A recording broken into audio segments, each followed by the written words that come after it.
नमस्कार साथियों, स्वागत है आपका विजन आरएस यूट्यूब चैनल पर। इंटरव्यू की इस कड़ी में आज हमारे साथ में ऐसी शख्सियत हैं जिन्होंने कठिन परिश्रम से विकट परिस्थितियों को मोड़ दिया और अपनी सफलता का परचम लहराया। आज हमारे साथ में है 2012 बैच के आरएस अधिकारी श्रीमान रामोतार जी यादव।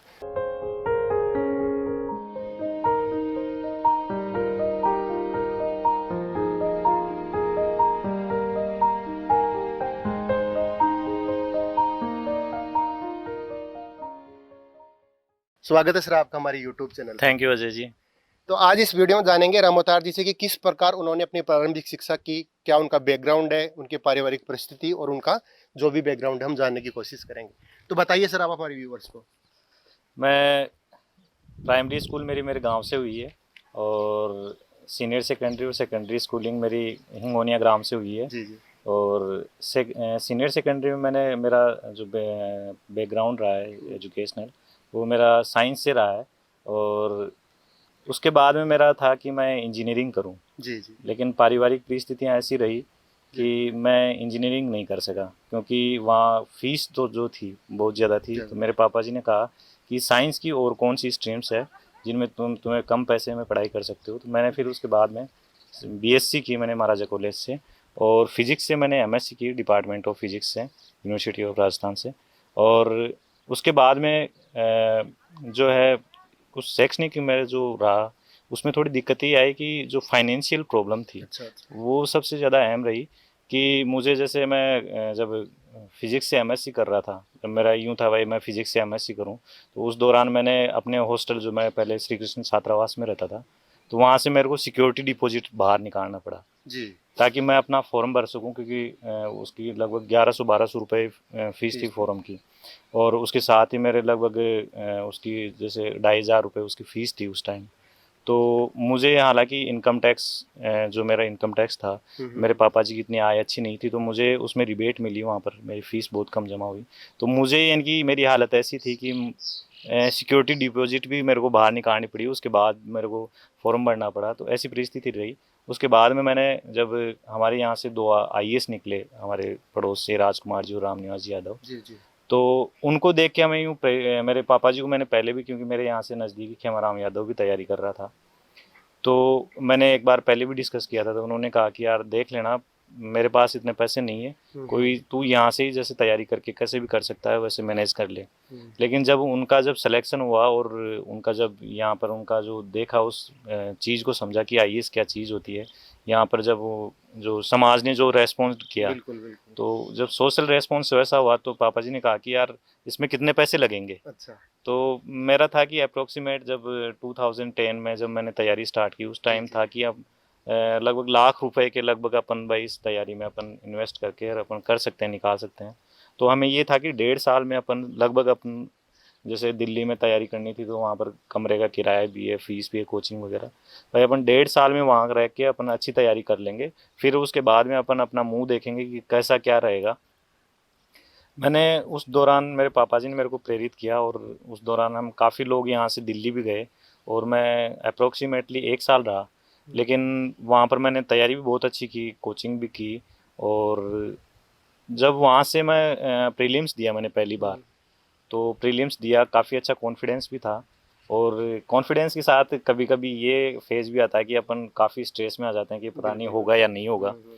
तो उस दौरान मैं प्रीलिम्स दिया और प्रीलिम्स में फेल हो गया।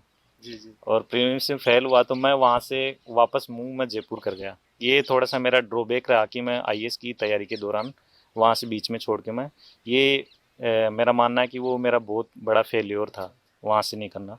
और उस दौरान फिर मैंने जयपुर में रह के मैंने, क्योंकि वहाँ पर मेरे लिए सस्टेन करना बहुत मुश्किल था, तो उस दौरान मैं वहाँ से वापस निकला। और मैंने यहाँ पर एक छोटा सा एक अपने दोस्तों के साथ मिलकर एक छोटा सा रूम रेंट पर किराया लिया, रूम लिया मैंने रेंट पर। और वहाँ पर मैंने वापस मेरी तैयारी स्टार्ट की नए जोश के साथ। और उस दौरान क्या हुआ कि आरएएस का एग्ज़ाम हो रहा था, 2010 में आरएएस का एग्ज़ाम हो रहा था। तो मैंने उसकी तैयारी की, और वो मैंने की मात्र 3 महीने। और 3 महीने में मैंने देखा कि मेरे जब प्रीलिम्स भी क्वालिफाई हो गया, और मैंने मेंस में देखा कि मेंस में मैं कुछ हालांकि क्लियर नहीं हो पाया, लेकिन उसमें मैंने देखा कि वो थोड़ा सा ही रहा है। और मैंने अपने आप का सेल्फ इवेल्युएशन किया कि अपन है ना वो यार पा तो सकते हैं। तो उस साल मैंने वापस आईएएस का प्रीलिम्स दिया जी। तैयारी करके। मेरा प्रीलिम्स हुआ और मैंने फिर मेंस की तैयारी की आईएएस के लिए।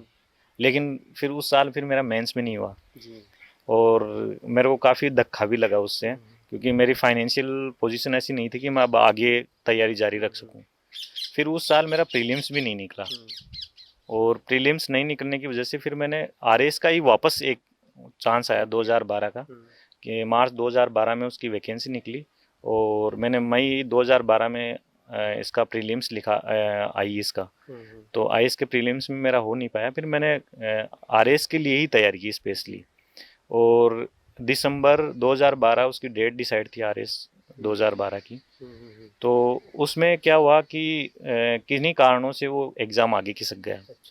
उसी दौरान मुझे मेरे एक मित्र मिले भगवान साय यादव और उनके साथ मैं लगभग 10-12 दिन उनके साथ ही रुका मैं। अच्छा।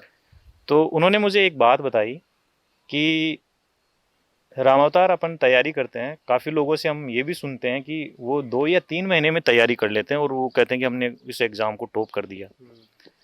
उन्होंने एक चीज़ बताई मुझे उस दौरान कि उनकी एक ही चीज़ मैंने राज सीखा है, एक सीक्रेट है कि जब भी आप तैयारी करो तो पहले आपके सामने उसका सिलेबस होना चाहिए और सिलेबस के सामने पहले आपके पास में पिछले प्रीवियस ईयर्स में कैसे क्वेश्चन आए हैं, किस टाइप के क्वेश्चन आए हैं। तो ये बात मुझे बहुत अच्छी लगी, क्योंकि मैंने पढ़ाई तो लगभग पिछले 2 साल से मैं तैयारी कर रहा था। उस दौरान मैं उनके साथ रहा, लगभग 20 दिन रहा। तो 20 दिन में मैंने, जैसे मेरे ऑप्शनल सब्जेक्ट पब्लिक एडमिनिस्ट्रेशन और फिलोसफी थे, तो मैंने उन दोनों की बहुत अच्छी तैयारी की। पिछले प्रीवियस ईयर्स के मैंने क्वेश्चन निकाले सारे के सारे, जैसे 1993 से मैंने क्वेश्चन निकाले। तो वो मैंने निकाले 2010 तक के जो हो गए थे एग्ज़ाम, उस टाइम तक के। जब मैं एग्ज़ाम में बैठने गया तो लगभग मेरे को, यानी कि जैसे मेरे को एक पब्लिक एड का एक पेपर, तो मेरा यानी कि जब एक लिखा हुआ था, इंस्ट्रक्शन लिखा हुआ था कि आप एक बार पढ़ लें पूरे पेपर को कि कोई इसमें कोई पेपर कटा चटा तो नहीं है। अच्छा। और मेरे एक कॉपी है ना, उसमें वो गलत आ गई थी, क्योंकि प्रिंट उसके साथ ही आता था, पेपर पूरा उसमें साथ ही था, उसमें आंसर के लिए एक खाली जगह रहती। तो वो पूरा का पूरा दोबारा रिपीट हो गया पेपर ही, और मैंने उसमें लगभग 5-6 क्वेश्चन कर चुका था। तो मैंने वापस वो कॉपी दी, फिर वापस लिया, लेकिन मेरी तैयारी इतनी अच्छी थी कि मेरे को उसका कोई आलम ही नहीं था कि यार अपना पेपर छूट जाएगा। उसमें से जो मेरे प्रीवियस ईयर के क्वेश्चन थे, उनमें से काफ़ी उनसे रिलेटेड क्वेश्चन आ गए। और यही रहा कि मेरा लगभग मेरे उसमें जो पब्लिक एडमिनिस्ट्रेशन थे उसमें 253 मार्क्स थे मेरे इतना अच्छा पेपर हुआ। इसके अलावा जैसे मैंने यही जो स्ट्रेटजी है, मैंने राजस्थान जीएस के लिए नहीं अपनाई थी। अच्छा। तो उसमें मैं काफ़ी पिछड़ गया था, मेरे 35 मार्क्स ही आए। अच्छा। अच्छा। तो ये मेरे लिए थोड़ा सा दुखद भरा रहा कि उसमें मेरा ये मार्क्स मैं गेन नहीं कर पाया, क्योंकि उसमें मैंने वो रणनीति नहीं अपनाई।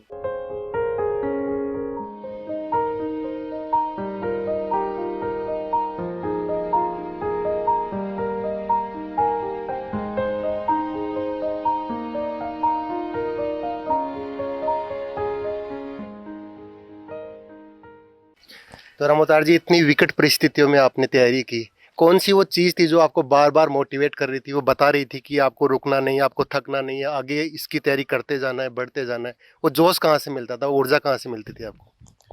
देखिए, ऊर्जा वाली बात ऐसी है कि जैसे 2009 में जब हमारे नज़दीक से आईएएस निकले जी। और मेरा एक दोस्त है खेमाराम, उसको भी मैंने देखा, वो मेरे को काफ़ी मोटिवेट करता रहता था, क्योंकि वो कहता था कि यार तेरे को करना चाहिए, तू भी अपने इक्विवेलेंट, ये भी लोग अपने इक्विवेलेंट ही है, ज़्यादा डिफरेंस नहीं है, अपने को तैयारी करनी चाहिए। इन लोगों का जब हमने देखा, सोशल रेस्पॉन्स देखा, लोगों का रेस्पेक्ट देखा उनके प्रति, तो हमें थोड़ी सी प्रेरणा मिली कि यार अपने को भी तैयारी करनी चाहिए। दूसरा है कि वो जब अपने अंदर से निकले, जब अपने ही पास के अपने लोग बीच के, हाँ। निकले, तो मुझे यूँ फील हुआ कि यार अपन भी कर सकते हैं, हाँ अपन भी कर सकते हैं। और उन्होंने भी हमें रियलाइज़ कराया कि यू कैन डू इट।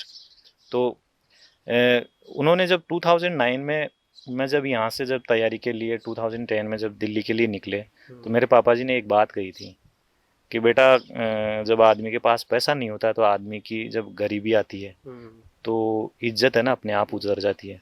तुम्हें ये ध्यान रखना है कि जो मैं पैसा दे रहा हूँ, मैं अपनी मेहनत की कमाई का दे रहा हूँ, और इसको कैसे यूटिलाइज करना है और इसको कैसे उस रिजल्ट में चेंज करना है, वो तुझे देखना है। तो ये मेरे लिए हमेशा ये रहा कि प्रेरणा रही है, अंदर से प्रेरणा रही। हालांकि कभी कभी ये प्रेरणा ऐसा है कि वो दबाव में भी परिवर्तित हो जाती थी, जिसके लिए मैं अपने दोस्तों से, यार दोस्तों से, जो भी मेरे नज़दीक थे, जैसे रामस्वरूप यादव है, जो भी जीएसटी ऑफिसर है, तो मैं उससे भी जैसे साइकोलॉजिकल मेरा ये है कि वो मेंटेन रहता था कि यार ये दिन भी गुजर जाएंगे अपने, जो बुरे दिन हैं ये भी गुजर जाएंगे, अपने अच्छे दिन भी आएंगे। और यही रहा कि जैसे कभी कभी होता था, कभी नींद नहीं आई, कभी कभी रहता था कि यार अपने पास खरीदने के लिए एक नोटबुक भी नहीं है, अपने घर जाने के लिए अपने जेब में किराया भी नहीं है। तो वैसी स्थिति में भाई क्या करे आदमी, काफ़ी डिमोरलाइज हो जाता है। लेकिन मेरे दोस्त और मेरे परिवार से, मेरा छोटा भाई था, वो मेरा छोटा भाई जैसे मार्बल का काम करता था, तो यूं थोड़ा सा दबाव रहता था कि अपने को इन परिस्थितियों से निकलना है और अपने को निकल के कुछ बेहतर करना है, अपने को बेहतर जॉब प्राप्त करनी है, और ताकि अपन इन परिस्थितियों को चेंज कर सकें। तो ये थे कि मोटिवेशन, ये जो अपना है मोटिवेशन। हालांकि मोटिवेशन का ऐसा है कि अपन जैसे कई लोगों से सुनते हैं कि कहानी भी सुनते हैं, लेकिन जो मोटिवेशन, सेल्फ मोटिवेशन है, वो लगातार बना रहता है। वो आदमी का अंदर का सेल्फ मोटिवेशन है। बाहर का मोटिवेशन थोड़े दिन के लिए रह सकता है, लेकिन सेल्फ मोटिवेशन है वो लगातार चलता रहेगा। जी। जैसा कि प्रशासनिक परीक्षाओं में एक गाइडलाइन और गाइडेंस का बहुत इंपॉर्टेंस होता है, तो आपने काफ़ी सारी चीज़ें बताई। बाकी जो अभ्यर्थी तैयारी कर रहे हैं उनके लिए मैं जानना चाहता हूँ कि गाइडलाइन कितनी इंपॉर्टेंट होती है इस परीक्षा की तैयारी में, किस प्रकार की गाइडलाइन, और हमें पता कैसे चले कि ये गाइडलाइन सही है, ये गाइडलाइन गलत है, क्योंकि काफ़ी सारे विद्यार्थी अपना टाइम खराब कर देते हैं गलत गाइडलाइन के चलते। तो आप क्या संदेश देना चाहते हैं कि किस प्रकार से उनको मोटिवेट रहना है और एक नियम के अनुसार उन्हें तैयारी करनी है, इसके बारे में आप कुछ बताओ। देखिए, गाइडलाइन का ऐसा है कि जैसे हमने तैयारी स्टार्ट की, तो हमने देखा कि जो हमारे साथी हैं जो पहले सेलेक्ट हुए, जैसे राजकुमार जी, रामनिया जी, ये सेलेक्ट हुए, तो इन लोगों से हमें एक चीज़ सीखने को मिली कि इन्होंने जो हमें रेफरेंस बुक्स बताई थी, जैसे जो रेफरेंस बताए, वो काफ़ी इम्पोर्टेंट थे। तो मेरा ये मानना है कि जो पहले से सेलेक्ट हुए हैं उनसे अब अगर अपन पूछ लेते हैं तो उसमें कोई शर्म की बात नहीं है। बिल्कुल बिल्कुल। और उन्होंने जो बुक्स बताई और हमने वही पढ़ी, उसके अलावा हमने कहीं इधर उधर ध्यान नहीं दिया। और वो बुक्स इतनी शानदार थी कि जैसे हम प्रीलिम्स में भी कोई क्वेश्चन आता था तो जैसे भाई यार इसका क्या आंसर होगा, तो कभी सोचने की ज़रूरत नहीं पड़ती थी। और मेरा ये मानना है कि कभी एग्ज़ाम में जाने के बाद में कोई आदमी बाहर निकल के ये कहे कि यार मैं तो 2 मार्क्स से रह गया यार, तो ये कभी नहीं होना चाहिए, क्योंकि 2 मार्क्स से रह गया मतलब आपकी सफिशिएंट तैयारी नहीं है। आपकी तैयारी ऐसी होनी चाहिए कि हाँ मेरा हो जाएगा यार। अब मैं कहाँ स्टैंड करता हूँ वो अलग बात है, लेकिन इतना कॉन्फिडेंस, इतनी अच्छी तैयारी होनी चाहिए कि मैं कहाँ स्टैंड करता हूँ, ये तैयारी आपकी ज़रूरी है। और इसके लिए जैसे अपने जो सीनियर्स है जो सेलेक्ट हो चुके हैं, अपने को उनसे भी गाइडलाइन लेते रहना चाहिए। और आपको अपने यहाँ से आसपास से इतने लोग सेलेक्ट हो चुके हैं, लोगों के आसपास से, कि ऐसा कोई ज़रूरी नहीं है कि आपके भाई यार मैं तो अकेला ही रह गया यहाँ पर, मेरे को कौन बताने वाला है। तो ये तो मैं मानता नहीं। जो बाकी का ये है कि आपको जो है गाइडलाइन देने के बाद में, जैसे मेरी बुक्स कौन सी होगी, मुझे क्या छोड़ना है, क्या पढ़ना है, क्योंकि इसके लिए ये है कि आपके लिए एक सोर्स हो सकता है, जैसे कोचिंग इंस्टीट्यूट है। तो कोचिंग इंस्टीट्यूट से अपने को एक डायरेक्शन मिल जाती है कि अपने को क्या पढ़ना है, क्या छोड़ना है। क्योंकि शुरू शुरू में क्या होता है, कभी आदमी क्या है ब्लाइंड स्टडी स्टार्ट कर देता है कि एक वाइड सिलेबस पढ़ा आपके सामने और वो स्टार्ट कर दिया पढ़ना। अब मालूम नहीं चल रहा कि अपन ने क्या छोड़ा है, क्या पढ़ा है, और वो इतना खिचड़ी बन जाता है कि अपने को ये मालूम नहीं रहता है मेरे लिए कौन सी चीज़ इंपॉर्टेंट है, कौन से मार्क्स अपने को, कौन से क्वेश्चंस जो आएंगे और उनका क्या आंसर देना है, वही भूल जाता है आदमी। तो अपनी स्टडी है वो क्वालिटेटिव होनी चाहिए, क्वालिटी पर ध्यान दे। क्वालिटी के लिए कि अपने पास कुछ बुक्स होती हैं, चाहे वो कोई सा भी एग्ज़ाम हो। और मेरा ये मानना है कि अपनी जो स्ट्रेटजी है वो प्रॉब्लम सॉल्विंग होनी चाहिए। आपके सामने प्रॉब्लम्स होनी चाहिए, जैसे मान लो क्वेश्चंस है, और क्वेश्चन के सेट के साथ आपके पास में बुक्स का जो सिलेबस है और बुक्स है, और बुक्स में मान लो जैसे आप पॉलिटी पढ़ रहे हो, पार्लियामेंट पढ़ रहे हो, तो पार्लियामेंट से रिलेटेड आपके सामने क्या क्या क्वेश्चन आए हुए हैं, तो वो क्वेश्चन भी ध्यान होने चाहिए। जब आप पढ़ोगे तो आपके सामने आएगा भाई यार पार्लियामेंट में ये चीज़ें होती है, कैसे बिल आ रहा है, लोकसभा में क्या होता है, राज्यसभा में क्या होता है, स्पीकर्स की क्या रेस्पॉन्सिबिलिटीज़ है, उसके क्या क्या रोल्स हैं। तो ये अपने को वो जब क्वेश्चन हो रहता है तो अपने को बेहतर तरीके से याद होता है। ऐसे जैसे मान लो आप पढ़ रहे हो, जैसे फंडामेंटल राइट्स पढ़ रहे हो, फंडामेंटल ड्यूटीज़ पढ़ रहे हो, तो ये सारी चीज़ें अपने को क्वेश्चंस के साथ अगर तैयारी करें, क्योंकि जैसे मान लो मैंने बहुत बार पढ़ी किताब को, लेकिन मैंने अगर प्रॉब्लम सॉल्व नहीं की तो मेरी तैयारी अच्छी नहीं है, मैं ये मानूंगा। जी। तो फ्रेंड्स, रामोतार जी ने बताया किस प्रकार से टारगेट ओरिएंटेड होकर हमें पढ़ाई करनी चाहिए।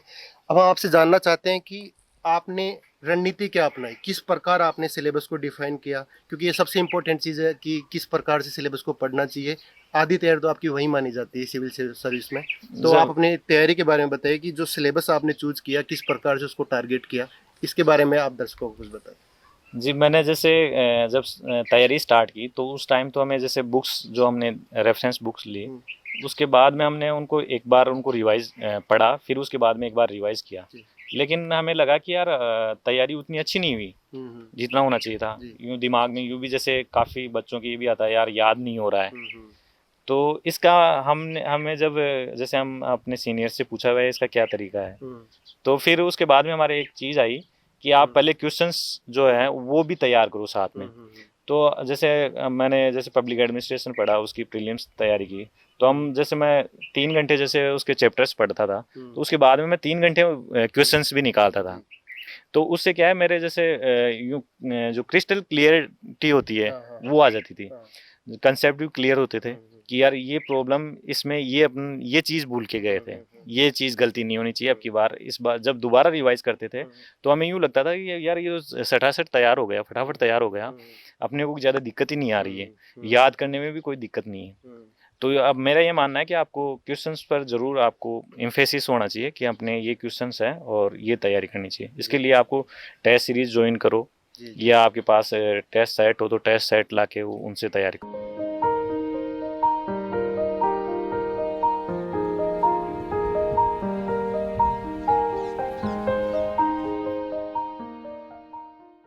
तो सर, आज आपके बारे में पढ़ रहा था, मुझे पता चला कि आप चेन्नई में कैग ऑडिटर के रूप में कार्यरत थे।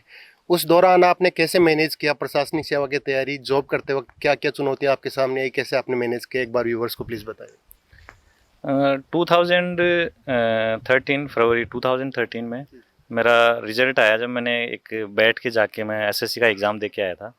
तो मुझे नहीं मालूम था मेरा सिलेक्शन होगा, क्योंकि मेरा इंग्लिश बहुत अच्छा था, मैथ्स भी अच्छा था, तो मेरा एसएससी में सिलेक्शन हो गया था। और मेरा भाई, छोटा भाई, वो मार्बल लगाने का काम करता था, तो उसने कॉन्ट्रैक्ट ले रखा था यहाँ अपने जयपुर में।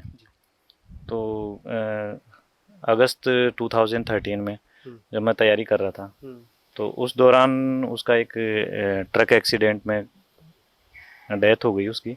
तो उसके बाद में हमारे कोई सोर्स नहीं रहा, इनकम सोर्स नहीं रहा। तो मुझे ये था कि अब पढ़ाई कैसे जारी रखें, और मैंने दोस्तों से भी काफ़ी पैसे ले लिए थे। अब दोस्त भी अपने घर वालों से अपने में से जो था उनसे जितना वो सब बन सकता था उतना उन्होंने हेल्प किया। लेकिन ये है कि अब घर वालों के पास कोई सोर्स नहीं रहा कि वो कहाँ से करेंगे, क्योंकि मेरे पापा जी और माँ की भी एज हो चुकी है। अब मैं अकेला रह गया था। तो मुझे वो जब एसएससी का एग्ज़ाम दिया था तो उस दौरान मेरे 2013 में मेरी फिर यहाँ से मेरे को मूव करना की पड़ा कि अपने को अब नौकरी ज्वाइन करनी पड़ेगी। तो मैंने वहाँ जाके ज्वाइन कर लिया। लेकिन उस नौकरी में मैं सीएजी में था, वहाँ पर एजी ऑफिस में काम करता था एज ए ऑडिटर। मुझे वहाँ पर इतना इंटरेस्टिंग नहीं लगा, क्योंकि मुझे लगा कि यार यहाँ से अपने को निकलना चाहिए। उस दौरान मैंने असिस्टेंट कमांडेंट का एग्ज़ाम दिया और उसमें मेरे बेहतरीन मार्क्स भी आए कि मेरा सिलेक्शन हो सकता है। लेकिन उसमें मेरे जैसे आदमी को हमेशा ये ध्यान रखना चाहिए तैयारी के दौरान कि उसकी क्या कमियां हैं, उसको अपनी कमियों पर भी इवेल्यूएशन करना चाहिए और उनको दूर करने के लिए प्रयास करना चाहिए। उस दौरान मेरे फिजिकल में मुझे लॉन्ग जंप में दिक्कत आती थी। तो मैंने वहाँ पर वहाँ एक मेरे साथ एक ऑडिटर थे, स्पोर्ट्स कोटे से वो बने थे। तो उन्होंने मुझे बहुत, आर कानन सर थे, उन्होंने मेरी बहुत हेल्प की। वो हॉकी के कोच थे, तो वहाँ की एक स्पोर्ट्स एकेडमी में मुझे ज्वाइन करवाया और मैंने वहाँ पर बहुत मन लगा के मेहनत की। और मैंने एज ए असिस्टेंट कमांडेंट मैंने 3 बार एग्ज़ाम भी दिया और उसमें मेरे टॉप मार्क्स भी आए। लेकिन मेरा बैड लग रहा कि मैं उसमें लॉन्ग जंप में ही मैं वहाँ पर मात खा गया जाके। वहाँ हर बार लॉन्ग जंप में ही रहा। फिर वहाँ पर मैंने देखा कि जैसे मेरी वो जो ऑडिटर की जो नौकरी थी, उसमें मैंने एक चीज़ देखी कि वहाँ पर अगर आप 2 घंटे काम कर लेते हो प्रॉपरली बैठ के आप अगर 2 घंटे बहुत अच्छे तरीके से तल्लीन होकर काम कर लेते हो तो उसके बाद में उस दिन का आपका काम पूरा सलट जाएगा। और मैं जैसे वहाँ पर मेरे जो ऑफिसर्स थे वो मुझे बहुत गुड अप्रिशिएट भी करते थे कि जैसे मेरी नोट शीट जाती थी जब हम कमेंट करते थे पैराज जो ऑडिट पैराज थे उन पर, तो उस पर मेरा गुड लिख के आता था। लेकिन ये कि वो ऑफिसर्स की वजह से मेरा जैसे अच्छा लाइजन रहने से मैं जैसे तैयारी के लिए कभी टाइम जैसे न्यूज़पेपर मैं वहाँ पढ़ लेता था, द हिंदू वहाँ पढ़ लेता था और रूम पर आके मैं और बाकी की तैयारी कर लेता था। तो 2014 में हमारा इंटरव्यू का चला था कि इंटरव्यू होगा आरएएस का, और मैं 2014 में फिर वहाँ से मैं छुट्टी लेके भी निकला और मैंने मेंस भी लिखा, लेकिन मेरा फिर फाइनल वहाँ पर नहीं हो पाया। और फिर 2015 में जब मैंने 2013 में यहाँ से आरएएस का एग्ज़ाम देके गया तो वहाँ से मुझे छुट्टी मिलना भी मुश्किल हो गया था, लेकिन मैंने कैसे भी मैनेज करके वहाँ से निकला। हालांकि उसमें मुझे चार्जशीट भी मिली, लेकिन मैं यहाँ आके जैसे 10 दिन का ही दिया, मैंने 10 दिन की तैयारी की उस दौरान, और 10 दिन की तैयारी करके मैं इंटरव्यू दे के गया। इंटरव्यू में जैसे मुझे ये लगा कि जैसे मैं इंटरव्यूअर्स के नाम तो नहीं जानता वो बोर्ड में कौन कौन थे, लेकिन उन्होंने मुझे जैसे पूछा, मेरे फैमिली बैकग्राउंड पूछा, उन्होंने मुझे पूछा कि आपका ट्रांसफ़र वहाँ से हो सकता है या नहीं हो सकता। इसके अलावा जैसे उन्होंने मुझे मेरे जो मेरा एज ऑब्वियस है कि मेरा साइंस बैकग्राउंड था, तो उन्होंने साइंस से रिलेटेड कुछ क्वेश्चंस पूछे, और स्पेशली जैसे मैं ऑडिटर था तो ऑडिट से रिलेटेड मुझसे क्वेश्चन पूछे गए। और फिर 2015 में 17 जुलाई 2015 में जब मैं चेन्नई में था तो शाम को मैं जब अपने रूम में बैठा था और काफ़ी उत्सुकता से इंतज़ार कर रहे थे कि अपना होगा या नहीं होगा। हालांकि यूँ थोड़ा था कि यार हो जाएगा, जैसे पेपर हुए थे उस हिसाब से भाई हो, हाँ, और उम्मीद निकली और मुझे 195 रैंक मिली। और उस दिन मैंने सबसे पहले अपनी माँ को फ़ोन किया, फिर मैंने अपने पापा से बात की, और उस दिन काफ़ी मुझे यानी कि जो बोलते हैं वापस एंथुजियास्टिक, और भाई यार आप तो अच्छा कर सकते हैं, काफ़ी अच्छा कॉन्फिडेंस भी मिला।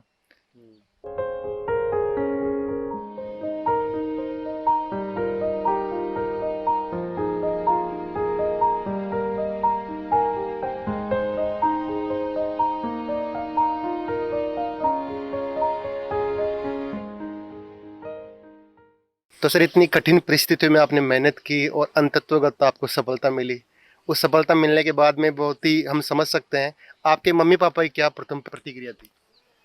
देखिए ऑब्वियस सी बात है कि ऐसे ऐसा टाइम में खुशी का पल होता है, लेकिन उसमें जैसे मैंने बताया कि मेरे भाई की डेथ हो गई थी तो सब लोगों ने उसको मिस किया। वो हमारे लिए भावुक पल था कि आज वो होता तो हम कहाँ किस प्रकार से खुशियाँ मनाते। दूसरी चीज़ है कि जब मैं यहाँ आया तो मेरे पापा जी ने कहा कि हमें एक पहचान मिली इससे, और मेरे पापा जी जैसे दूसरों के यहाँ खेती करते थे, तो उसके बाद में ये रहा कि जैसे कि यार अब बस अब हो गया कि मैंने जो मेरा काम था वो कर दिया, अब तेरा काम है, तुझे क्या करना है। तो काफ़ी अच्छा रेस्पॉन्स भी मिला समाज की तरफ से भी। और ये है कि जैसे मैं ये मानता हूँ कि जो मेरा भाई है वो पत्थर का काम करता था, पत्थर कटाई का काम, और फिर उसको लगाना, और मैं कमरे कमरे में एक छायादार कमरे में बैठ के कूलर की हवा में बैठ के ठंडी हवा में बैठ के पढ़ता था। तो ऐसा एक एग्जाम्पल कहीं नहीं मिलेगा आपको, बहुत मिलेगा भी तो बहुत रेयर मिलेगा। तो मेरा ये मानना है कि मेरे भाई ने, मेरे माँ बाप ने जो काम किया है मेरे लिए, वो मेरे लिए एक एग्जाम्पल है, और वही मेरे लिए एक प्रेरणा रही है, स्पेशली वही मेरे लिए प्रेरणा रही है। और मैं ये कहूँगा कि भाई जितने भी जो अभिभावक गार्जियन हैं अपने बच्चों में विश्वास करें, और कैसी भी अगर मान लो आपके परिवार में एक बहुत अच्छा बेहतरीन लड़का है जो आगे बढ़ सकता है, तो उसको बढ़ाने के लिए आप चाहे किसी भी प्रकार के रिसोर्सेज हों कहीं से भी आप कर सकते हैं। और आपके अच्छे लाइजन हैं, अगर मान लो लोग अच्छे हैं तो पैसे देने में भी इतनी आनाकानी नहीं होती है, ऐसी स्थिति में लोग देते हैं, आगे बढ़ के करते हैं हेल्प। तो मैं तो ये मानता हूँ गार्जियंस और अभिभावकों से और बच्चों से भी ये कहता हूँ कि आपके अगर अच्छे दोस्त हैं तो आप उनको भी बुलाइए, उनसे भी आप हेल्प लीजिए और आगे बढ़ने के लिए तैयारी कीजिए। और जब आपका मौका आएगा तब आप वापस चुका दीजिए। अगर मान लो आपके पास, कई बच्चे कहते हैं कि मेरे पास फाइनेंशियल प्रॉब्लम है, होती है वाकई में एक इम्पोर्टेंट चीज़ होती है, पैसा बहुत इंपॉर्टेंट चीज़ होती है आज के ज़माने में, क्योंकि इसके बिना आप आगे नहीं बढ़ सकते। क्योंकि आपको स्कूल में दाखिला लेना है तो वहाँ पर भी पैसे देने पड़ेंगे, और किसी के लिए 10 रुपये भी बहुत बड़ी चीज़ हो सकती है। अगर किसी के पास अगर मान लो लाखों में, जिसके माँ बाप लाखों में कमा रहे हैं, उसको मालूम नहीं कि पैसा क्या चीज़ होती है। लेकिन मैंने फील किया कि 10 रुपये क्या चीज़ होती है। तो मैं ये मानता हूँ कि हालांकि ये इम्पोर्टेंट चीज़ है, लेकिन अपने को इसको कमज़ोरी नहीं बनानी है, इसको अपनी मजबूती, स्ट्रॉन्गनेस बनानी है। और इसके लिए यही है कि आप अपने दोस्तों को, अपने जो परिवारजन हैं, रिश्तेदार हैं, उनसे हेल्प लीजिए और आगे बढ़िए। तो सर ने बहुत सारी इंपॉर्टेंट बातें में बताई, प्रेरणादायी बातें बताई। अब हम अंतिम रूप से जानना चाहते हैं कि क्या आपका संदेश रहेगा जो लाखों विद्यार्थी आज सिविल सर्विस की तैयारी कर रहे हैं, राजस्थान प्रशासनिक सेवा की तैयारी कर रहे हैं, उनका मैसेज क्या रहेगा कि आप उनको क्या संदेश देना चाहते हो कि इस तरीके से तैयारी करो? जी, देखिए, हमने जब तैयारी स्टार्ट की तो जैसे हम राजकुमार जी, रामनिवास जी से उनसे मिले, तो उन्होंने एक वर्ड बहुत यूज़ किया था कि आपकी ईमानदारी, कि आप ईमानदारी से तैयारी कर पाते हो या नहीं कर पाते हो। जैसे मान लीजिए आज मैंने आज तैयारी की, 2 दिन बाद में मालूम चला कि मैं घर जाके बैठ के वहाँ काम कर रहा हूँ, घर वालों का हाथ बटा रहा हूँ। तो ये नहीं है, आप घर वाले अगर किसी भी परिस्थिति में है, आपको आपको घर वालों ने टारगेट दे रखा है, आपको पढ़ाई करनी है, तो आपका एक ही टारगेट होना चाहिए, भाई मुझे पढ़ाई करनी है। अब इसके पीछे क्या होता है, आपको उससे ज़्यादा वास्ता नहीं रखना है, क्योंकि आपको एक टारगेट दे रखा है, उसी टारगेट पर आप अपना फोकस रखिए। दूसरी चीज़ है कि आपकी मेहनत, आप हर टाइम लक पर विश्वास नहीं कर सकते। आपकी मेहनत बहुत अच्छी होनी चाहिए। मेहनत के लिए है कि आप मान लीजिए मेरा दिमाग है, एवरेज दिमाग है, तो मुझे 16 घंटे की तैयारी की ज़रूरत है, तो मुझे 16 घंटे की तैयारी करना चाहिए। अगर किसी का ऐसा है कि दिमाग ज़्यादा है, वो 6 घंटे की करेगा। तो मेरा ये मानना है कि आपका हार्ड वर्क बहुत इंपॉर्टेंट है। और मैंने तीसरी चीज़ जिस पर मैंने स्पेशली इम्फेसिस किया है कि आप जब भी एग्ज़ाम की तैयारी करें, तो पहले उस एग्ज़ाम को समझ ले कि ये एग्ज़ाम क्या चाहता है अपने से, उसका सिलेबस अपने पास रखिए और मुझे वही पॉइंट्स पढ़ने हैं, उसके बाहर नहीं जाना है। और उन पॉइंट्स को साथ में रखते हुए, वो तैयारी करते हुए मुझे क्वेश्चंस भी सॉल्व करने हैं। जितनी मैंने आज 6 घंटे पढ़ाई की है, तो यार मैंने उन वो पढ़ाई तो कर ली, लेकिन उसके साथ में उस पढ़ाई में से कौन कौन से क्वेश्चन आ रहे हैं, तो मुझे वो भी तैयार करने हैं। तो ये अपनी स्ट्रेटजी होनी चाहिए। और चौथी चीज़ है कि आपका मेंटल पीस, और उसके लिए है कि आप सुबह या तो जल्दी उठ के योगा कीजिए ताकि आपकी मेंटल पीस बने रहे, वो बहुत इंपॉर्टेंट है। और छठी चीज़ मैं ये कहना चाहूँगा कि आप नींद बहुत अच्छी लें। नींद नींद आपकी पर्याप्त होनी चाहिए। ऐसा नहीं है कि आप दिन में पढ़ाई नहीं कर पा रहे हो, रात को 6 घंटे सोए और दिन में मालूम आपको 8 घंटे की ज़रूरत है, और दिन में आप जब पढ़ रहे हो आपका ध्यान कहीं और जा रहा है, आपका सर दुख रहा है, तो वैसी स्थिति नहीं आनी चाहिए। और मेरा ये मानना है कि जैसे सातवीं चीज़ जो स्ट्रेस मैनेजमेंट है, वो बहुत अच्छा होना चाहिए आपका। कि अगर कभी स्ट्रेस आई तो आपको जिससे बात करने में बहुत अच्छा फील होता है, तो उससे 5 मिनट निकालिए और बात कीजिए, ताकि आपके दिल को सुकून मिले कि ऑल इज़ वेल, मैं अच्छा करूँगा। और इसके अलावा ये है कि जो सिलेक्टेड हुए हुए हैं लोग हैं, तो उनसे भी बात कीजिए कि मेरी कहाँ कमी है, कहाँ नहीं है। इसके अलावा जो टेस्ट पेपर्स हैं, जैसे मान लो कि कोई कोचिंग टेस्ट सीरीज ज्वाइन करवा रही है, तो आप वहाँ पर टेस्ट कीजिए और अपने आप को आकलित कीजिए। हालांकि ये हो सकता है कि आपके और लोगों से कम नंबर आए, लेकिन इससे घबराए नहीं, क्योंकि आपकी कमजोरी अभी पकड़ी जा चुकी है। ऐसा नहीं है कि एग्जाम में जाके बैठे और आप और लोगों से पिछड़ गए, तो ऐसा नहीं होना चाहिए। आप पहले ही उस चीज़ को पकड़ लें कि यार मैं यहाँ कमज़ोर रहा हूँ, मुझे यहाँ तैयारी स्पेशली करनी है, तो आप उस चीज़ पर फोकस करें। मेरा यही विद्यार्थियों को संदेश है। और इसके अलावा आपके पास अगर पैसों की कमी है, तो उसके लिए गवर्नमेंट ने भी काफ़ी सारी स्कीम्स बना रखी है। और जैसे अपने पारिवारिक रिलेशन है या अपने दोस्त हैं, तो आप उनसे भी थोड़ा कीजिए, अपनी ज़रूरतों को थोड़ा कम रखें और पढ़ाई पर स्पेशली फोकस रखें। और आपका टारगेट ये होना चाहिए कि जैसे मान लो कोई एग्ज़ाम दे रहे हो, तो कि मैं 1.5 साल में उसकी तैयारी पूरी फिनिश कर लूँगा और तैयारी फिनिश करके मैं सेलेक्ट हो जाऊँगा, ऐसा कॉन्फिडेंस होना चाहिए। और ऐसी ही तैयारी होनी चाहिए, इतनी हार्ड होनी चाहिए तैयारी। जैसे हम तैयारी करते थे तो उस दौरान ये रहता था कि कि जैसे कई बार आता था कि यार तू हमारे यहाँ रिश्तेदारी में आज शादी में नहीं आया, आज इसमें नहीं आया, तो वो चीज़ें अपने को सीमित करनी होती है।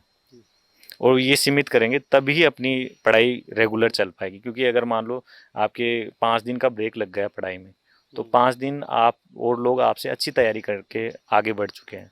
इसके अलावा मेरा ये कहना है कि आप रेफरेंस सोर्स और जो अपने मैगजीन्स वगैरह है, न्यूज़पेपर हैं, ये अच्छे न्यूज़पेपर्स ले लें और उनसे तैयारी करें। न्यूज़पेपर डेली पढ़ना ज़रूरी है, क्योंकि ये अपने को रोज़ाना की जो देश विदेश की घटनाएं हैं, उन घटनाओं से अपने को एनर्जाइज करता रहता है, अपने दिमाग में वो स्टफ चलता रहता है। तो अपने को मैगजीन जब पढ़ते हैं तो अपने को उसको रटना नहीं पड़ता है, केवल अपने को निकालना रहता है। वो एक रिवीजन के तौर पर होती है कि ये चीज़ अपने को अपने वहाँ पढ़ी थी, और ये और हर चीज़ को अपने को एक शॉर्ट नोट होना चाहिए, लिख के याद करना चाहिए। मेरा ये मानना है कि आपके पास पॉइंट वाइज, जैसे मान लो एक आपने बहुत लंबा चौड़ा पैराग्राफ पढ़ा, उसमें से 5 चीज़ें इंपॉर्टेंट है, तो वो 5 चीज़ें अपने को ध्यान होनी चाहिए, वो लिख के रखनी चाहिए अपने को। जी, ऐसा है।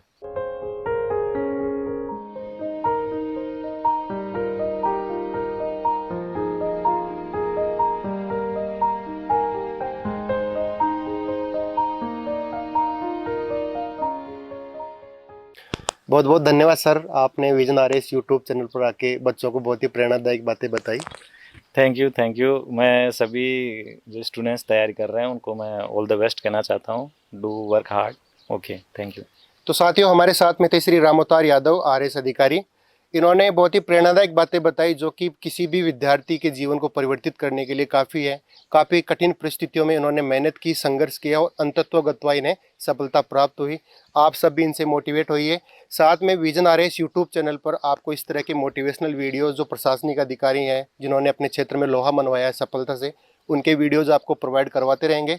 इसलिए आप सब्सक्राइब करो विजन आरएस यूट्यूब चैनल, ताकि जल्द से जल्द आपको नोटिफिकेशन इसका मिलता रहे। Thanks for watching.